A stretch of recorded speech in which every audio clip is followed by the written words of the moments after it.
To make animated wallpapers on Samsung Galaxy A57 5G, first of all, you will need to download an app from Galaxy Store.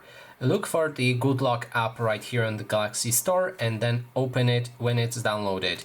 After that, we'll need to find the extension called Wonderland. So simply scroll down until in the plugins until you find the Wonderland and then download it.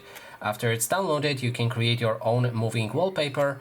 Click on this plus button and then in the gallery you can choose whichever image you want to use for that wallpaper.